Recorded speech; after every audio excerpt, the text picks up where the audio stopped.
Y Anina Tuñón es socióloga, es investigadora del Observatorio Deuda Social Argentina de la UCA, coordinadora del Barómetro de la Deuda Social de la Infancia y especialista en desarrollo humano de la infancia.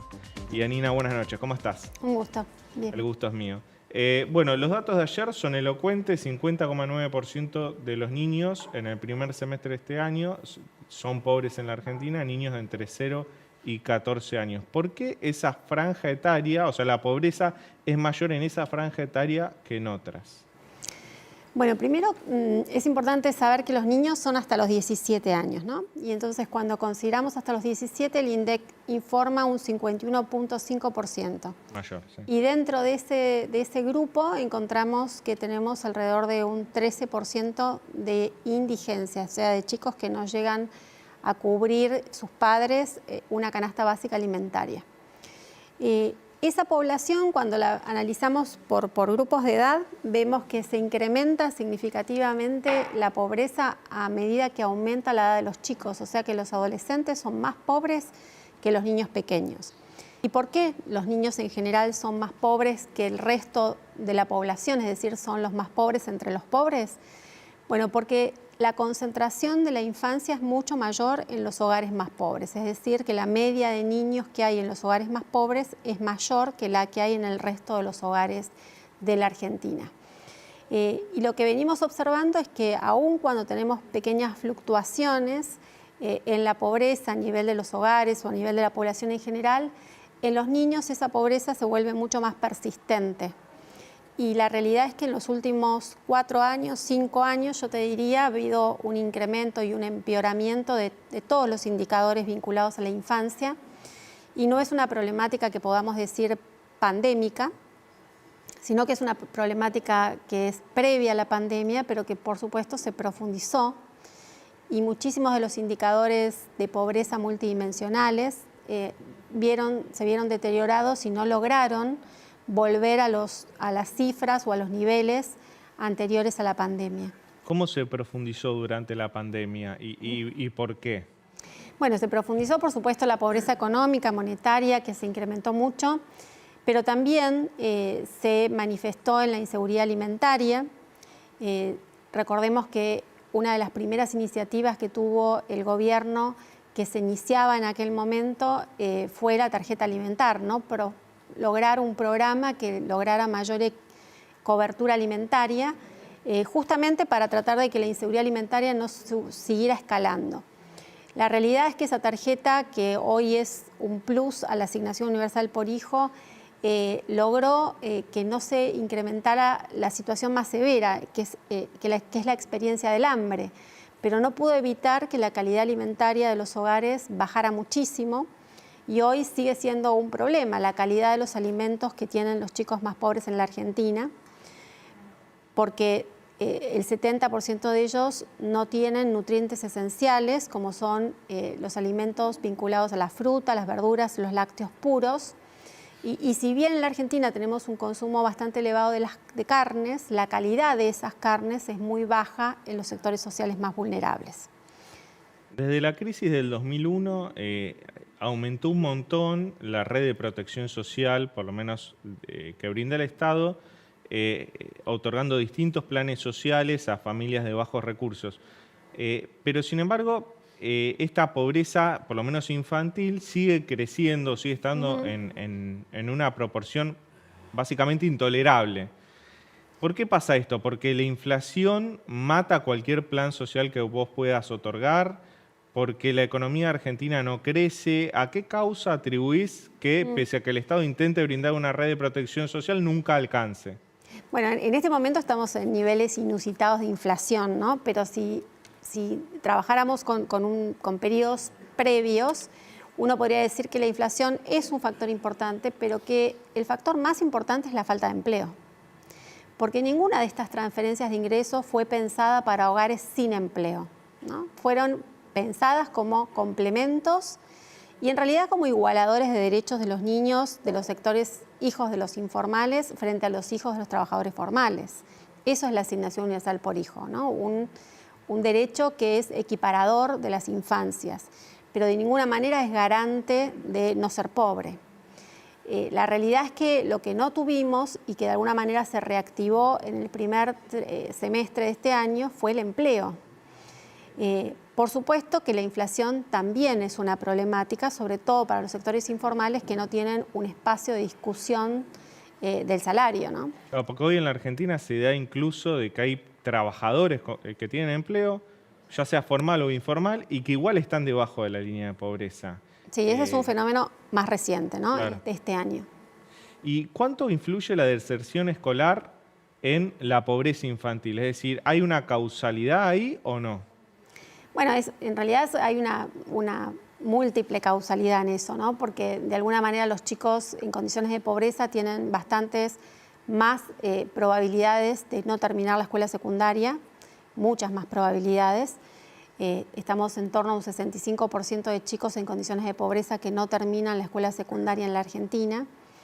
Y eso también reproduce las condiciones de pobreza originarias, ¿no?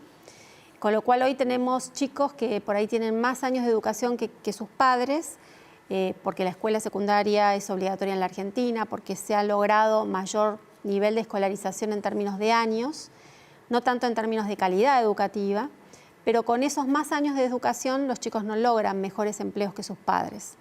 Entonces tenemos una pobreza que es más crónica, de generaciones que nacen, crecen y se desarrollan en condiciones de pobreza. ¿Y qué pasa con los adolescentes? Porque al principio de la entrevista me decías que justamente es el segmento más castigado dentro de los niños, donde la pobreza es mayor. ¿Por qué le sucede eso a los adolescentes? Uno piensa que un adolescente está próximo a insertarse o debiera estar próximo a insertarse en el mercado de trabajo, pero sin embargo es un sector muy, muy castigado. ¿Por qué sucede eso? Bueno, en principio, fijémonos que los sistemas de protección social no están tan enfocados en los adolescentes.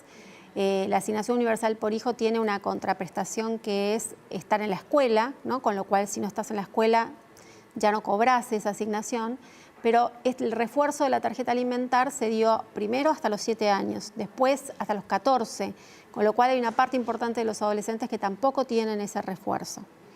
Entonces están fuera de los sistemas de protección social en general los adolescentes más vulnerables y viven en los mismos hogares, ¿no? Viven en los hogares con los mismos problemas de informalidad, de falta de inserción en el mundo laboral y que los afecta especialmente a ellos.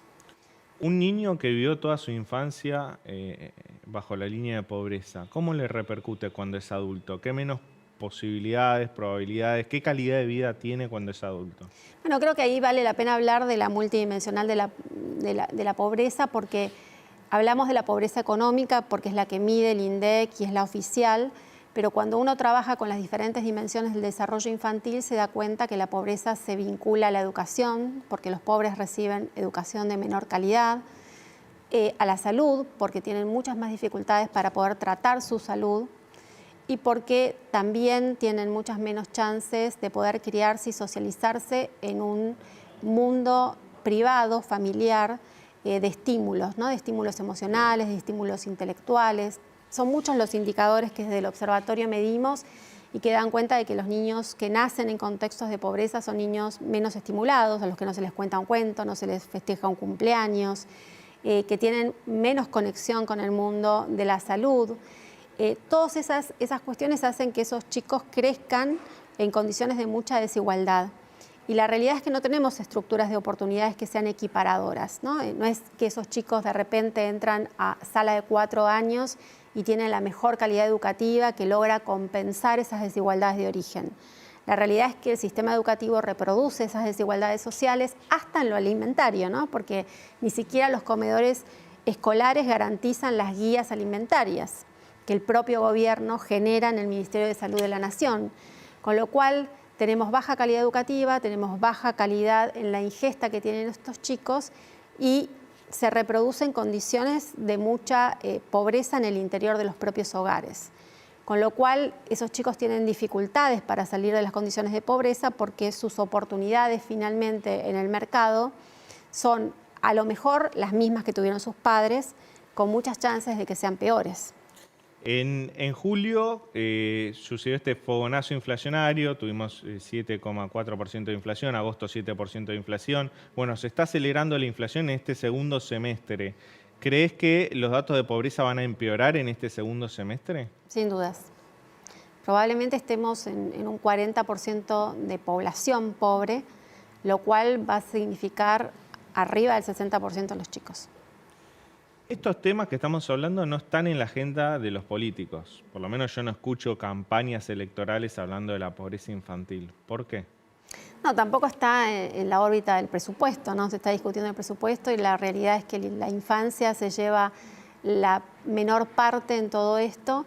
Y creo que efectivamente las infancias son muy invisibilizadas, son un problema en todo caso de sus familias, de sus padres, y los estados no toman las responsabilidades que ameritan y que además los chicos en la Argentina tienen derechos independientemente de la suerte que tengan en términos del hogar en el que nacen, ¿no? Es un estado muy progresista en términos de la normativa y de los derechos que deberíamos garantizar en nuestro país. En ese sentido hemos avanzado muchísimo, pero en efectivizar esos derechos hemos avanzado muy poco. ¿Incide que los niños no voten en este desinterés de la política? No sé si incide en que los niños no voten, pero claramente los niños también son niños que dependen de adultos, con lo cual es lógico que si ponemos las fichas a que el mundo de los adultos mejore, el mundo de los niños va a mejorar, pero no es lo que sucede en la Argentina. Y entonces, mientras tanto, deberíamos tener políticas que sean anticíclicas y que resguarden al menos las estructuras de oportunidades de los chicos, y eso no lo hacemos, ¿no? Porque no es que nos va mal en el mundo del trabajo, tenemos inflación, pero tenemos muy buenas escuelas y tenemos muy buen sistema de salud que es protector de alguna manera del desarrollo infantil, ¿no? Eso no ocurre. ¿Y qué políticas, para ir cerrando, qué políticas se podrían implementar, que no te digo en el corto plazo, pero que en el mediano plazo empiecen a solucionar este drama social? Desde el Estado, ¿qué políticas vos crees que se podrían implementar?